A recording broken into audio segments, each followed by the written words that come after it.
take you home. No. Take me to the mine. Oh, no. No, please.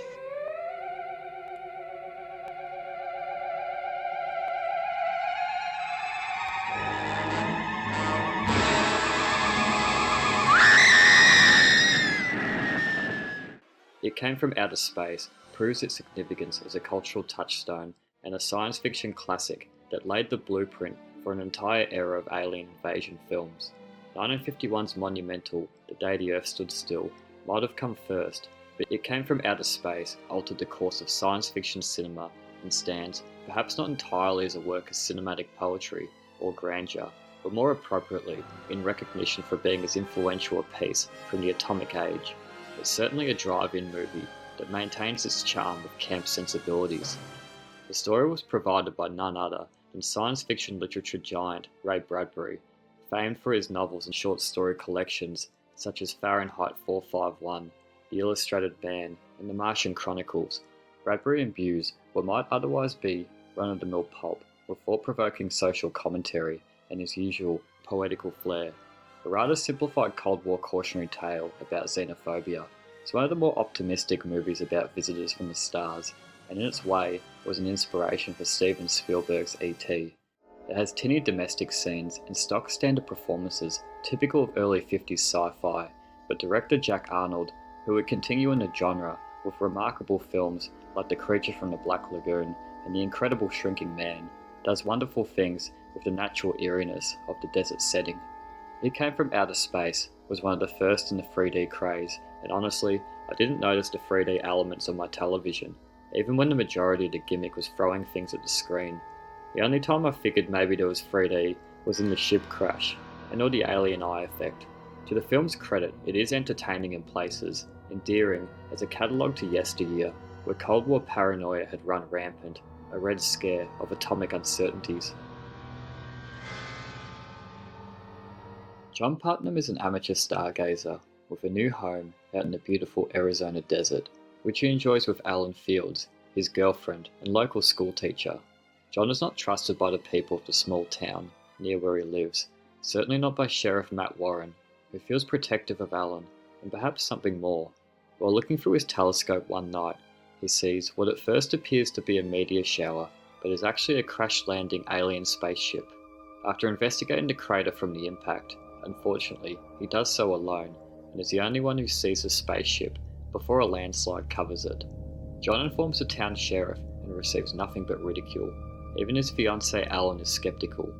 All that changes when the townsfolk start disappearing, or others act very strangely, as if they aren't really who they seem to be. Released by Universal Pictures, It Came from Outer Space predates the paranoia trope made so popular in 1956 Invasion of the Body Snatchers about what is human and what is alien.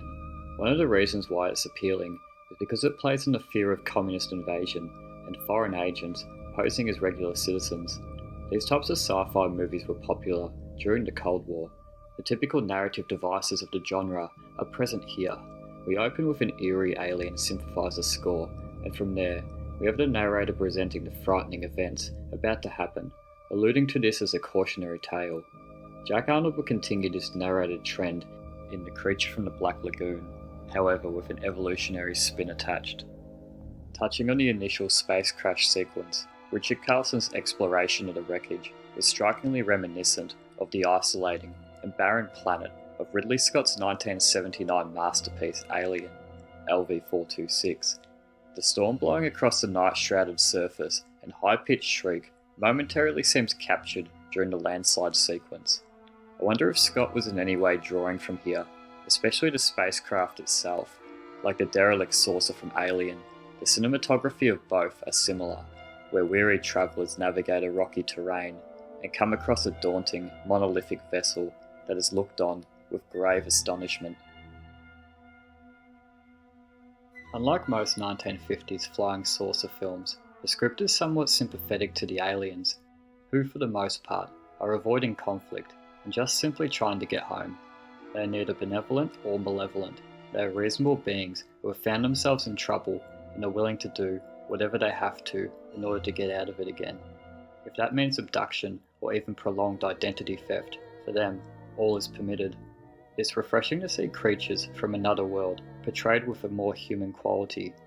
These aliens are rather plausibly portrayed, the ones whose actions and motivations most closely resemble what one would expect from intelligent organisms in their dire position. Possibly a saving grace for the film would be the sheer fact that we rarely get a proper look at the aliens' overall design. I wasn't sure if I was looking at a strange eye or some weird tentacled monstrosity, and this is for the better. These creatures looked goofy, outdated perhaps, even for their time. They weren't frightening, yet seemed rather dysfunctional in their movement patterns, as if they couldn't pose much of a threat, even if they really wanted to. Minimal screen time of their true appearance was an appropriate choice. The one-eyed tentacled fog-shrouded things from another world are barely glimpsed, but the film makes extensive, precedent-setting use of a later creature feature cliché, the distorted subjective camera, looming over screaming humans to convey the monster's point of view. In all fairness, although the Martians themselves weren't very frightening, the human carbon copies they disguised in were. Perhaps it was the complete removal of emotion or empathy, imbued with a foreboding presence and cryptic warnings of doomsday. I want to touch briefly on the narrative.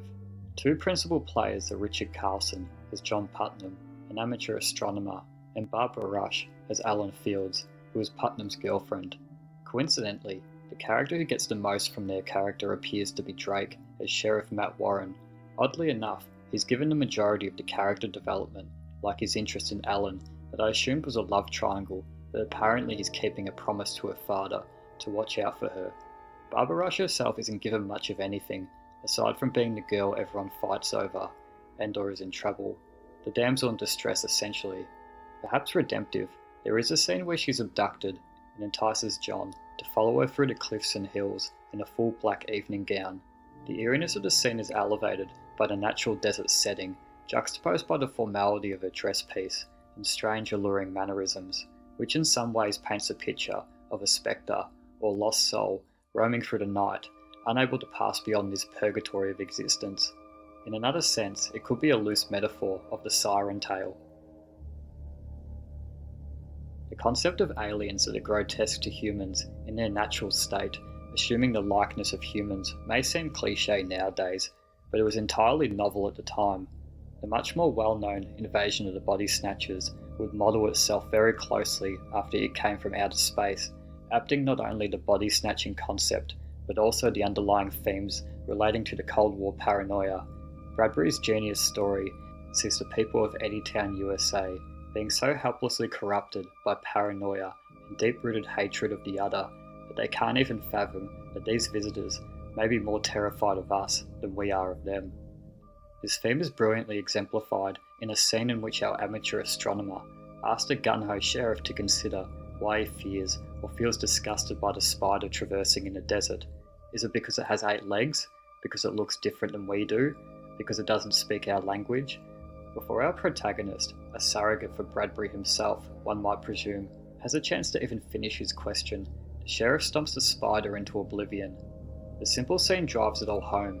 It Came from Outer Space isn't your typical alien disaster flick.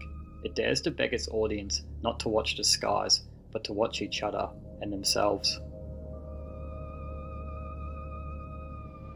It Came from Outer Space is a pulpy but effective psychological sci-fi picture with a provocative message about xenophobia. I found this to be a lighter take on Invasion of the Body Snatcher. Direction by Jack Arnold whips up an air of suspense, and there is considerable atmosphere of reality created, which stands up well enough if the logic of it all is not examined too closely. It Came from Outer Space tapped into the fears of an era. At a time when people were excited about the future, they were equally afraid of the unknown, afraid of a different political ideology, and the threat of the invasion.